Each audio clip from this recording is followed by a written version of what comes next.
Cosmic Radio. The Patati 407750. Oxamic Radio at Famsync Radio. Greetings, fellow listeners, and welcome once more to Cosmic Radio. I'm Jara19. Currently drifting silently through a graveyard of forgotten satellites, tuning into frequencies that shouldn't exist.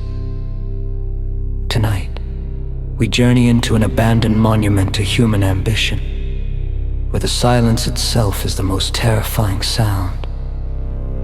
The phantom echoes of Station K5. The official story was a catastrophic systems failure, a massive power surge, a hull breach, an unavoidable tragedy. But the salvage crews, the ones who went in to decommission the station, they whispered of something else. Something that lingered in the cold, empty corridors. The first salvage team, designated Void Sweepers Gamma, reported initial success. The station was cold, dark, but structurally sound, minimal radiation, no obvious breaches. But as they ventured deeper, activating auxiliary power to basic systems, the anomalies began. It started with sounds faint, auditory illusions, a distant laugh, the clatter of tools, the murmur of a conversation that wasn't there. Commander Varric dismissed it as auditory fatigue, the mind playing tricks in the profound silence of deep space.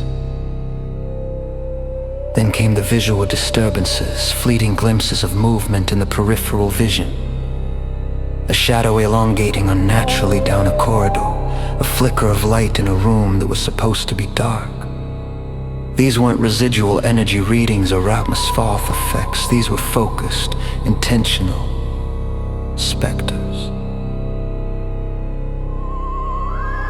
The logs from Void Sweepers Gamma became increasingly agitated. Crewman Zero reported seeing her deceased sister standing at the end of a long hallway, beckoning. Engineer Kovac claimed to have a full conversation with a former colleague, only to realize the colleague had died years before the station even launched. The phantom echoes weren't just sensory hallucinations. They were hyper-realistic, emotionally charged manifestations of the crew's deepest memories and associations.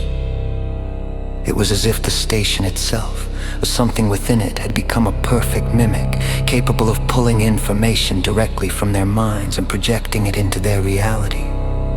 It wasn't just showing them ghosts, it was showing them their ghosts, tailored precisely to their fears and desires. The chilling truth emerged when Commander Varric accessed the station's core research logs. Before it went dark, K5's lead scientist Dr. Ares Thorne was conducting experiments on memory resonance fields. The idea that strong emotional or intellectual energy could leave an imprint on localized space-time.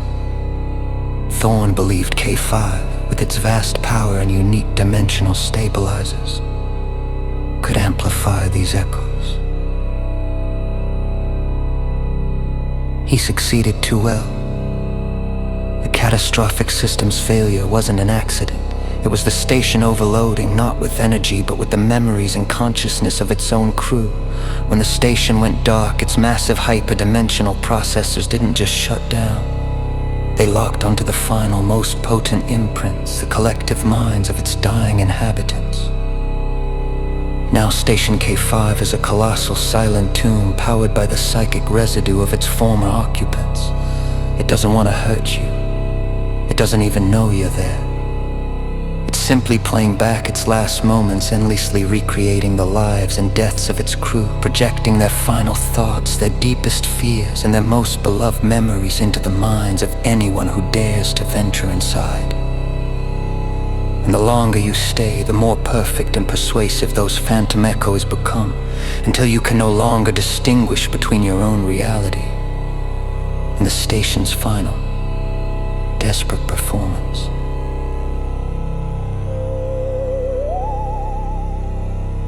The station's final, desperate performance, until only the faint, cold cosmic hum remains, occasionally punctuated by a sound like a distant,